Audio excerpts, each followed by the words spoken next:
Good morning. Can you please introduce yourself and tell us a little bit about your nonprofit origin story? Thank you, Tasha. I'm Jemima Attanasio. I am a fundraiser. I'm the Senior Director of Development for Fordham College Rose Hill here at Fordham University in New York City. I've been working in fundraising for just over 20 years, and I originally come from the UK, started my career there, but have spent most of my career here in New York City at various institutions. And I've worked in the arts. I've worked in higher education and also in K through 12 schools as well. So I have a broad perspective of nonprofit work and those sectors here in the city as well. That's awesome. And for those who may not know what Fordham University, does and everything, what's a little bit of the backstory of your organization? Absolutely. So Fordham University is over 175 years old, founded in 1841. We're one of the standout universities here in New York, alongside Columbia, NYU. But Fordham is a Catholic Jesuit university. It founded in the 500-year tradition of Jesuit education. Very important values and developing the whole person. Cura personalis is a big Latin phrase that basically says we holistically look at every student as a whole person, all their aspects of their education. So they get fabulous degrees. We have undergraduate and graduate programs, and we have about 16,000 students across the whole university. So it's a big place. We have two campuses. So my campus that I work with most directly is in the Bronx, and then there's a campus in Lincoln Center, right in Manhattan near Central Park. So we also have a campus in London, a campus upstate in Westchester, and the Calder Center. We have lots of areas of the university, but it's a great place to be. Lots of people engaged, and like I say, we've got over 200,000 alumni from those 175 years. So That's big population. Yeah, that's incredible. And what's your favorite part of having worked in this wonderful industry? My favorite part of working in nonprofit is collaboration, being able to share things in the space and really working together. We've talked about this before in some of the interviews and different conversations you and I have had, Tasha, about how this is really a partnership between many different constituents in fundraising generally, but also in the nonprofit space. So donors are able to impact the institutions that we work in through their gifts, volunteers help and are really a very crucial part of what we do. Staff time, obviously, staff who are very invested in the kind of work and issues at hand in each nonprofit. And so it's a really collaborative environment where a lot of people share ideas, we share, challenges, different things that happen, how we work together, and how we can sort of work in each individual institution as well. That is my favorite part of being in the nonprofit space. I love it. And you gave such a brilliant example of nonprofit collaboration, which I feel many of us are a little bummed at the lack of collaboration we see within the nonprofit world right now. But you gave a brilliant example of in the arts community in New York City, a bunch of different dance companies coming together. So there is collaboration. We just need to maybe push for it and look for it more deeply. That's right. Yeah, I shared with you a story about how in the early stages of COVID, all of the theaters here across the arts sector in New York City had to shut down because of COVID.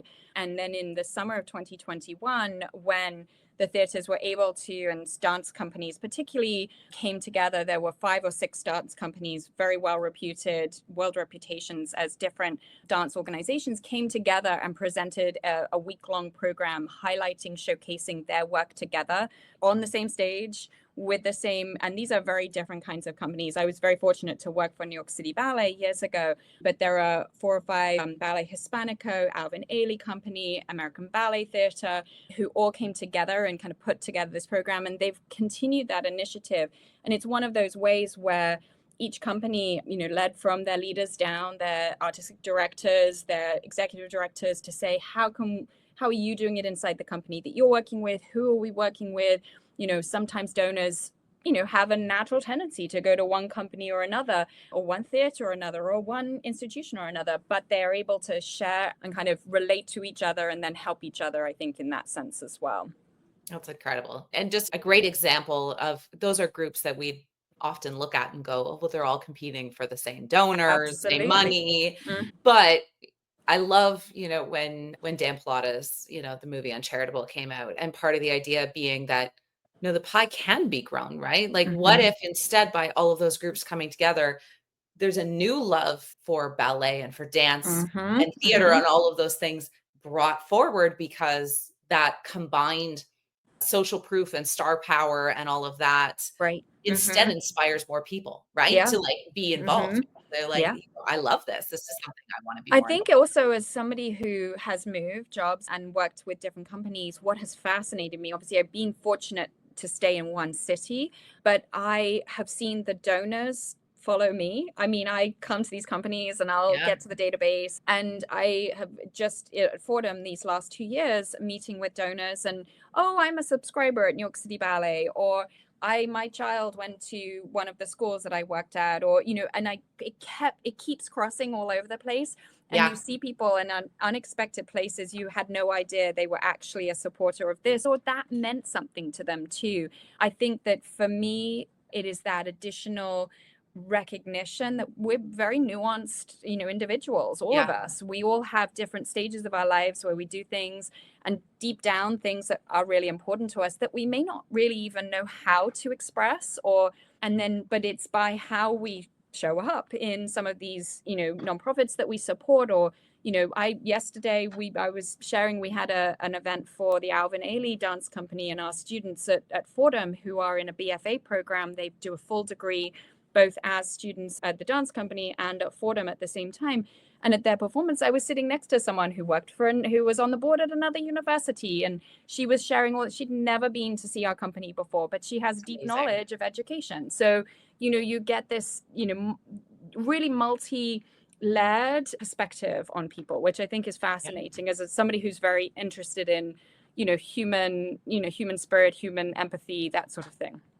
I think we need different layers of community, right? Mm-hmm. Like we're too multifaceted to go, oh, this is the only community that could Mm-hmm. possibly serve all of my needs. Mm-hmm. And in fact, that's in some way, I had someone recently say, aren't you concerned that if this other community hive that's focused in on nonprofit work starts up, it will take away from your members? I Mm-hmm. was like, no, if anything, if that's a better fit for them and they only have X amount of time, then that's where they should be. If that's what Mm-hmm. that community speaks more to them, they should be there. But Mm-hmm. just community is not exclusive to each other, right? Like there Mm-hmm. can be crossover. Different things will feed your soul at different Mm-hmm. times. Mm-hmm. And that is what community is, right? Like there's Yeah. an ebb and a flow to it that we like to, and in fundraising, I see it frequently. We like to go, this is our donor and they'll forever be our donor and they're now ours, but that's not how it works, right? Like Mm-hmm. our passions are not limited to one thing only. Right. Yeah. I think it's also another thing that's fascinating about the education space. I'm a very deep believer in long-term continual learning, but sort of both on a professional development level and like sort of lifelong learning, that adults, well, to the very day that we die, are able to continue to learn and change. But being in the education space, we meet and talk to a lot of donors, a lot of parents, their children, what children are learning Yeah. from their parents, their grandparents. We have a lot of multi-generational families who have attended Fordham University. So I work with one family, their sons are the 25th and 26th members of their family to go to the university, and Crazy. they've got more coming in the next few years. But there's also this sense of like what they're learning through your organization as they're seeing. And I've seen this, and it's one of the things that I think is hardest, another challenge in nonprofits, and sort of sits alongside the fact that I've moved, is that you build these relationships and you see people change as Yeah. they discover new things, or their children arrive at the school, and suddenly an alum who has barely been engaged is suddenly at every event and is really Yeah. interested in which professor is teaching and how they're what things are going on the campus. It's a really, that long-term relationship building is a key part of what we do. And so it's that learning environment is just such a it's for me, for someone again like me who is really interested in that, like watching your donor change or watching a volunteer or someone else is as fascinating as getting to ask them for money or impact something at the university. It's watching them kind of be changed by that as well. So I always ask people about challenges that they're seeing in the Mm-hmm. sector. And I think that I'm going to ask you two faceted because I think there's some unique challenges to the higher education space that it sounds like Fordham's doing a really good job of getting around because there's huge amounts of discussion about how to engage alumni and how to continue to have people invested after they leave school. So that's a huge challenge in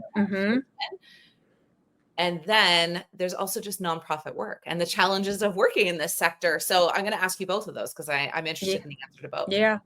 I think the first one I'll address first with Fordham and sort of how we're able to, kind of meet some of those challenges, yes, of the industry and of generally how do people connect with the communities that they spend time in. Fordham has this deep history, as I shared at the beginning, in the Ignatian values. So the Jesuit origin story is around Saint Ignatius from the 1500s, which is an incredible, perspective on Yeah. our history and currently also in a moment where things are moving very fast to remember how long and deep some of these sort of ideas, these educational values and initiatives have been deeply sort of deeply set in our communities.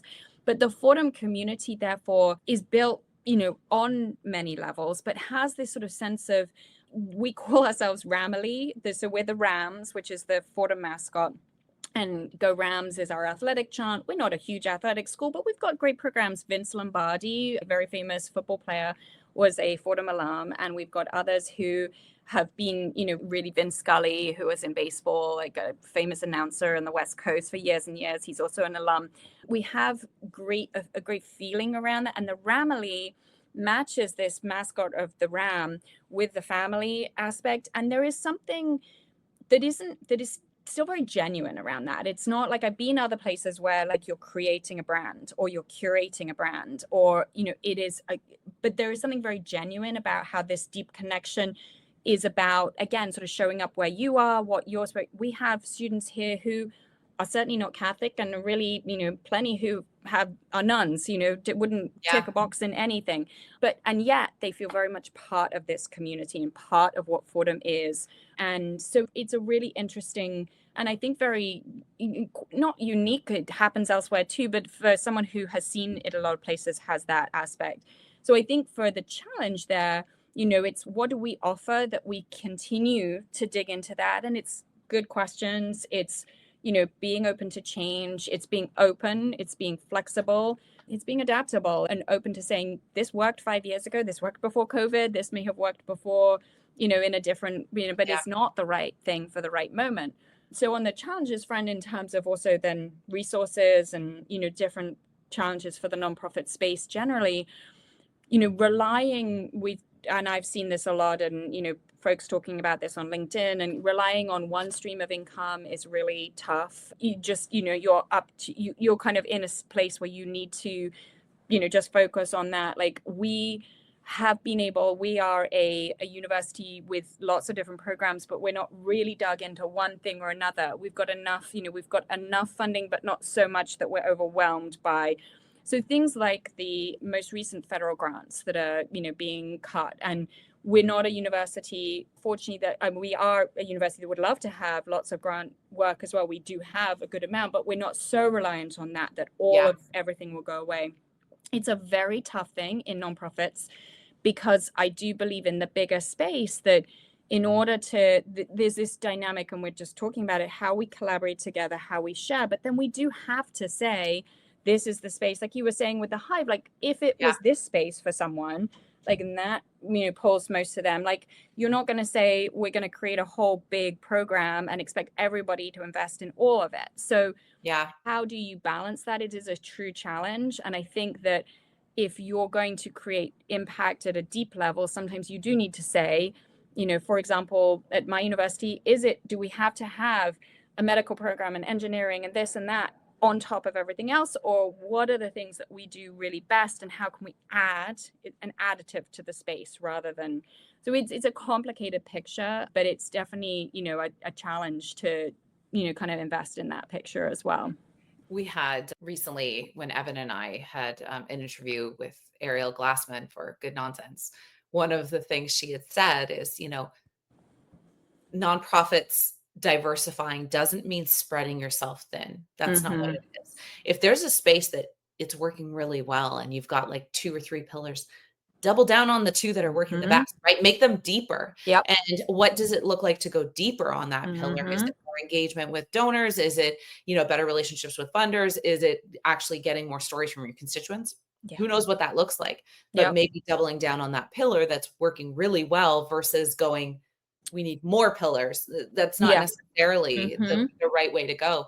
And I do think, there's always going to be a portion of the people you communicate with as a nonprofit that will never move out of audience mode. Mhm. They're happy there. You can't Mhm. actually force them to be part of your No. community. They don't Mhm. want to be, right? Right. They're happy getting their email newsletter and they donate once a year, and that's enough for them. Right. It's those other people who actually want more and deeply want to be engaged. How do you find a way to satisfy those people? And how do you find a way to like pull if they want deeper? What does it look like to go deeper? And I think Mhm. that's a real challenge for a resource strapped team to Yes. manage.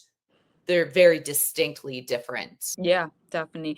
And I mean, I think it goes across the board, like however big you are. I mean, I think that in the corporate space, we see this, you see it very frequently. You have a big company that, decides they're going to buy something else and they're going to do everything now. They're going to be the supply Yeah, chain and they're going to be the the storefront and they're going to be all these different things. And they realize that it's not, you can't run, I mean, shouldn't run everything either, but like it's actually very hard to do that at Fordham, for example, we with the Jesuit values we're very strong in ethics and social justice and just sort of the sense of like what is the right, and deeply in philosophy. Like all our students take core classes in philosophy. It's ancient Greek philosophy, it's modern philosophy. It's across the board. yeah, So there's a deep knowledge of like what are some of those reasonings and being open to listening to other reasons and so on. So that is something that we have taught for 175 plus years here at Fordham. Well, how do we map that onto AI and technology? How do we map that yeah, onto what we're seeing in the medical space or what we might be seeing in what does that mean? And how do we as a university then say this is the level of expertise additive that we are able to, and you do a joint degree or you sit in both, we have really strong natural sciences here, biology, physics, and chemistry, and our undergrads go on to great med programs elsewhere. How does that humanities focus at the undergraduate level with philosophy? They take some theology, when they're in a history class and English class, like what does that add to the fact that they're going to be a doctor or a nurse or in front of a patient 5 or 10 years from now, when they can understand, they can actually verbally express things to students, to patients, sorry, yeah, rather than, it's really, and take some of those ethical questions. And, we all see those things in space. So how do we do that in a better way too? And I think that, nonprofits, the resources thing is like, well, how long is it going to take to invest in that? And how many yeah, people really, and who's got the bandwidth for that? And the questioning, one of the most important and powerful things that I have dug into here at Fordham is reflection, the power of standing back and saying, this is how I did it last week. This is how I did it last month. This is how I did it last year. Or this is how we did it in those ways. And what did work and what didn't work. And how can we, what does that mean? Do we need to do it a different way? Do we need to try it? Do we need to put that aside? There's a term indifference, which is a sort of a deeper kind of philosophical thought around it. Like, how do we step back where it doesn't kind of like, of course it matters, but how do we kind of let it sit so that we can let it go if we need to? And I think a lot of nonprofits are so powerfully and passionately in this space. yeah. Letting go of things is really hard. So It it's is. something that comes across very vividly to me sitting in this space, because I've been in a lot of nonprofits and particularly fundraising where you hold so tight to what you're doing. You're really desperate for the money or desperate for for the things to work. And there's a sense that I've been able to kind of take a pause from some of that's been really helpful. I feel like there's like 10 conversations in the last like 3 sentences. It's fantastic. What have you gotten so far? You've been a member of the Nonprofit Hive kind of since the beginning. I know Yeah. you've been in and out of chats. You've been super supportive on LinkedIn of everything we've been doing, which, my heart loves so much, so deeply. What have you gotten out of being a member of this community? Thank you. Yeah, I want to do more of the one-on-one chats. my schedule, so I'll tell you, first of all, I love the fact that you always have them on Thursdays right now, or that it's very consistent so that you Yeah. can sign up and you can really be on top of that. For me, Thursdays are just not a great day for me to jump in on things. So like I've missed quite a lot of, kind of opportunities to do that. But I am a LinkedIn person. I love to share. My hashtag on LinkedIn is more to share, more to gain. And I do believe that, like, again, that collaborative space, sharing, giving back is partially just letting other people read and be exposed to the different perspectives and different ideas. I love to put out anything that you guys, that the Nonprofit Hive puts together. Some of the interviews are fabulous. Your blogs, posts are so full of deep reflective content as well. And I think that's a really great space. The third thing is just the people. I always go through, I'm a big commenter on LinkedIn. I see who else has liked your posts. I check them out. Am I connected? Am I not? I, send some invitations. So to get connected to them on LinkedIn as well. And I really do believe that, we are better when we're together like that, and when we're hearing from each other. The last thing I love about the Hive is the fact that it's such an international network. And I've seen so many people in the space who have come to you and come to the Hive as an opportunity space. I was really fortunate 10 years ago. I was working for my alma mater, Oxford University, and we used to host a couple of gatherings in our offices and at other offices in New York City for professionals from Europe and nonprofit professionals or development fundraisers from Europe and from Africa, in the sense of kind of how do we do things in New York. They would take them on visit for a couple of days. It was sponsored by the King Baudouin Foundation in Belgium. And we would talk to them, in a series of kind of, like a little bit like a lunch and learn, but they would come for 2 or 3 days. They'd visit different nonprofits. And the way, again, totally different. Having grown up in the UK, nonprofit space looks different. Like we're sort of behind in some of those things. But then when you talk to, folks who are working in charities in Africa, it was just they barely have, let alone a spreadsheet, they don't have bank accounts and they didn't have cell phones. And, so it was like, how do you get the information to your donors? How do you find community? And it was that I think has been such a wonderful part of watching the folks who've really joined and are really a part of what you're doing, Tasha. So I appreciate that a lot. I totally agree. I had no idea it would go international so quickly, and nor did I know that I would have very close friends across Africa that I frequently are not only cheering me on, but I get a chance to cheer them on. Like it's such a special group of humans. I totally agree. So how can people follow up with you, Jemima? Obviously, I love that you're checking in and connecting with people off of LinkedIn posts. That makes me so thrilled. Yes. But how can what's the best way for them to reach you? Definitely through LinkedIn. It's the space that I use to connect with people. If you're in New York City, let me know. I love to get a cup of coffee or, share a walk. I'm a big walker at lunchtime. That's one of the things I try and do to get out and about. So if anyone's local and wants to message me on LinkedIn, let me know they're here. I'm always happy to meet in person too. But yeah, I post on LinkedIn, try and share under my hashtag, which the other one is fundraising in the wild, which is sharing the nature and the photography and the music and where the fundraising kind of connects with that. So yeah, those are the places to find me. That was amazing. Thank you so much for doing this with me. It's such a pleasure. Thank you, Tasha. Lovely to be here.